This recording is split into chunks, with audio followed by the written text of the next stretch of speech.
Yan ho ay ginagawang tulay dito sa Nakar.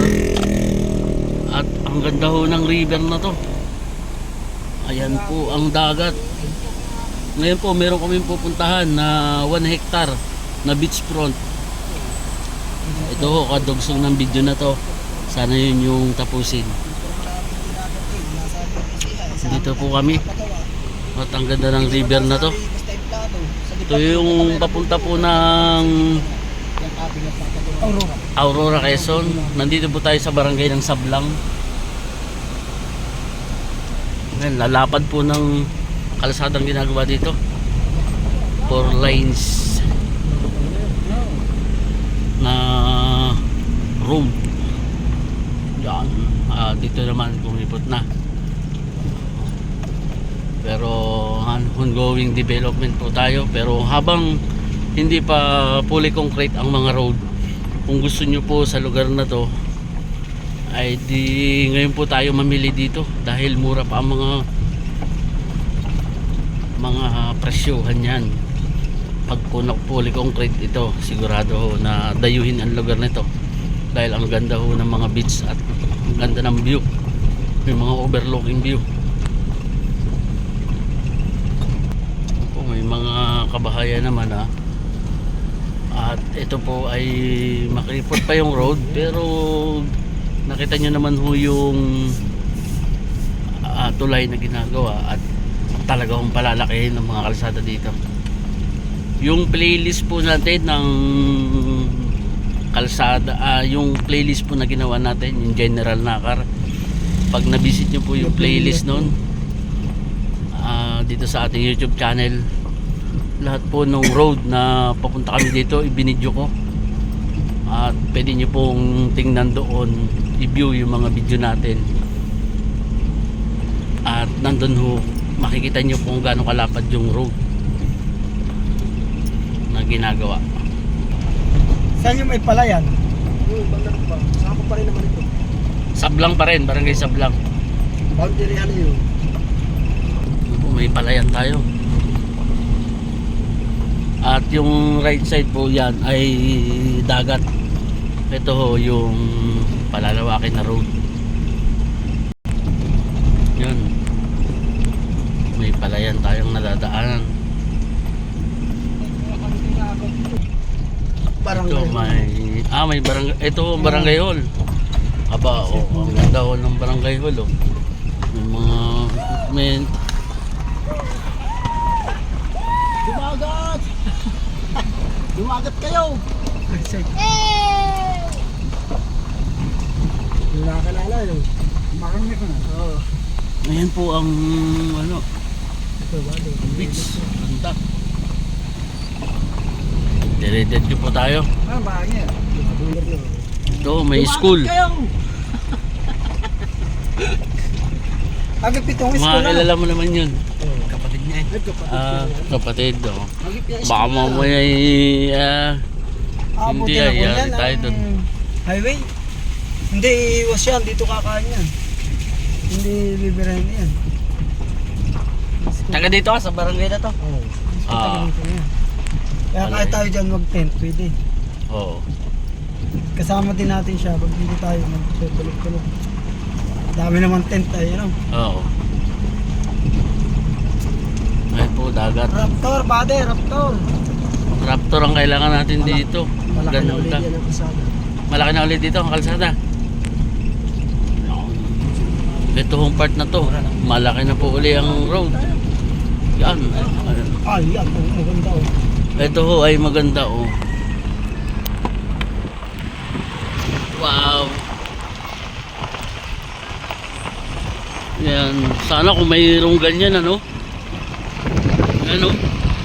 Ganda.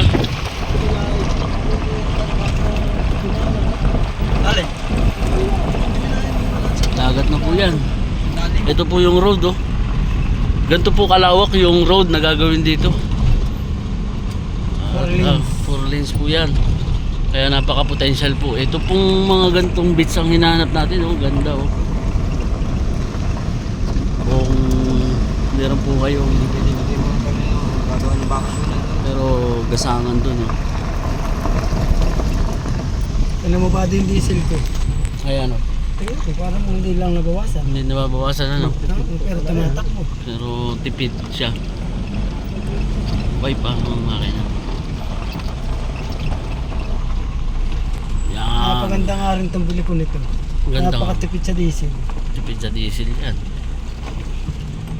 2,000 yung akin. Bali ito, napakadami ko supra. Galing pang Cavite yun ha. Karatula yun. Emberga. Kay Mark Emberga, kakanan tayo body. Property. In 1 hectare. 1 hectare. Ito yun. Okay. Ito po yung 1 hectare na property na titingnan po natin. Along the highway, in frontage, in the... Front, may ano po ba? Sa kalsada? Front? Ayun. Ito po, naka-front sa kalsada. Pasok pa tayo. Papasok tayo. Tapos meron siyang ano, beach.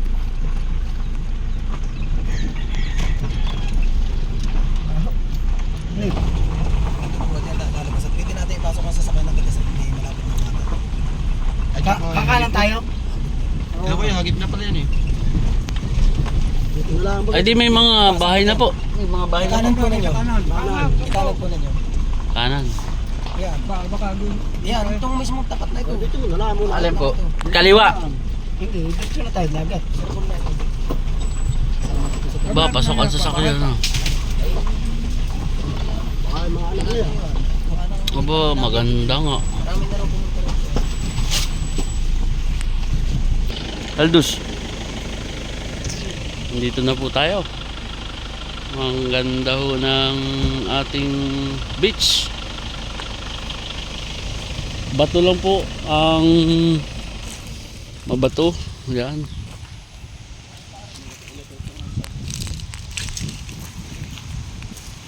Ay, baka yun yung may video ah.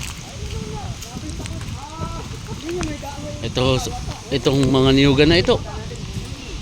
Ayun, mga bato-bato ang ano.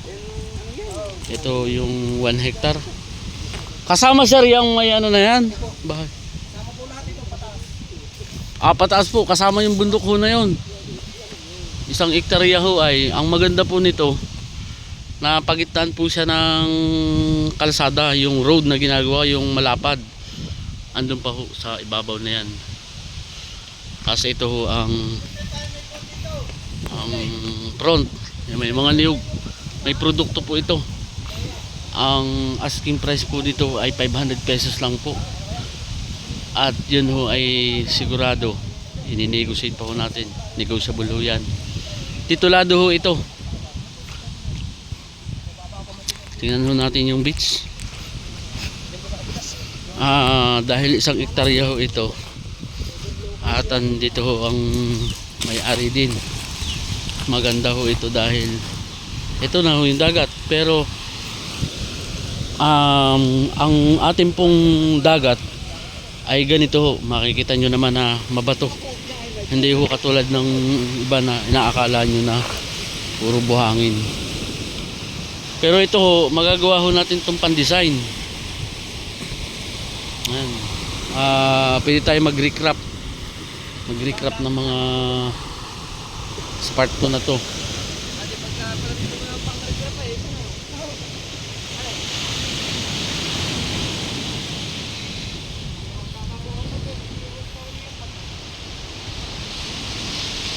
Hindi nakatira ko dyan.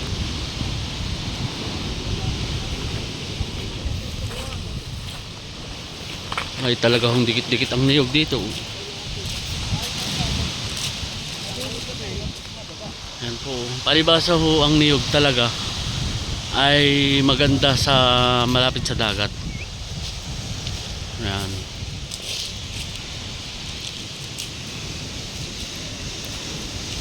Kaya po ang ganda ng niyugan.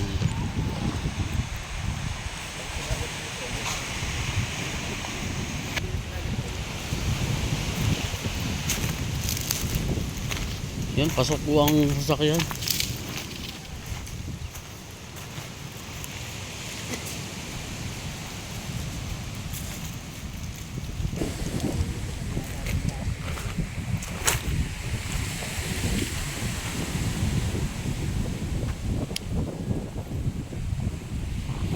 yung pong mga boundary at pinaka-eksaktong monuments po nito, ang muhon, ay kailangan pong ma-verify natin dahil tituladong lupa, may technical description at atin pong aalamin yun. Pero ito na ho yung bahagi ng for sale na beachfront property at nagitnaan ho siya nung kalsada na ginagawa ho na 4 lanes. Pwede ho itong maging isang magandang resort dito po sa Barangay Sablang sa General Nakar.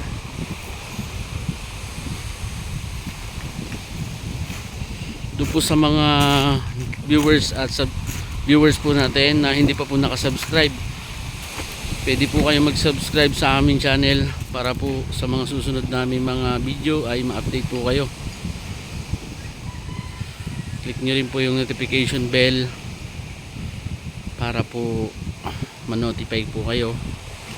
At doon po naman sa mga viewers natin na may mga farm lot na for sale na gusto nyo pong ipabenta, pwede po kaming makatulong sa inyo para i-feature po natin dito sa channel natin yung mga gusto nyo pong ibentang farm, especially po pag nandito sa part ng Quezon, Infanta Quezon at General Nakar Quezon, General Nakar at sa Laguna pwede rin po. So napakagandang property po nito, may titulo siya.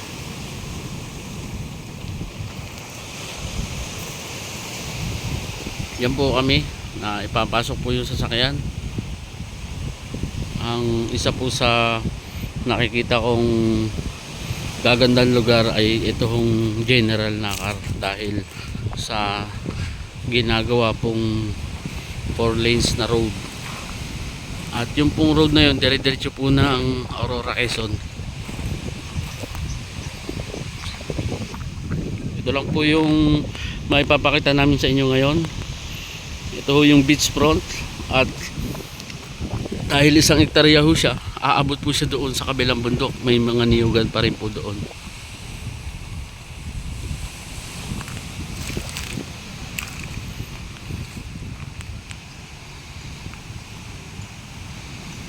Yun, sa ngayon po kasi ay alas 5 na ho pasado ng hapon, magsi 6 na nga po ata, magpa 5 PM na po, kaya ganito siya kalamlam ang ating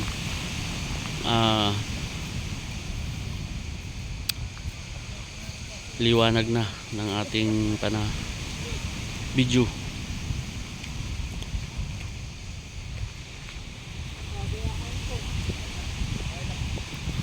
Pwede nyo po kaming kontakin sa Messenger at sa WhatsApp, Viber. Mas marami po ang part dito na humihina pa ang signal ng mobile phone, pero marami po dito ang piso wifi, kaya doon kami nagkakaroon ng connection sa internet. Yung WhatsApp po natin na 2 number natin at saka yung Viber natin, parehas po siya, may Viber at may WhatsApp. At yung Messenger po natin, kung ano po yung pangalan natin diyan sa YouTube, yan din po yung pangalan natin sa Facebook. Pwede nyo po akong i-add. At yung Messenger po ay yun din.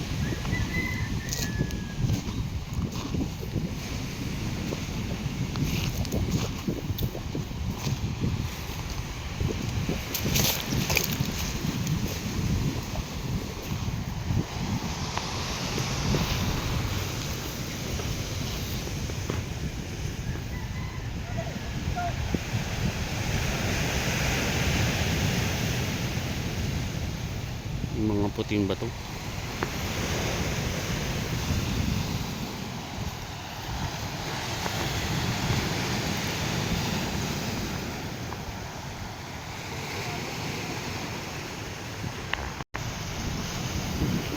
Thank you very much po.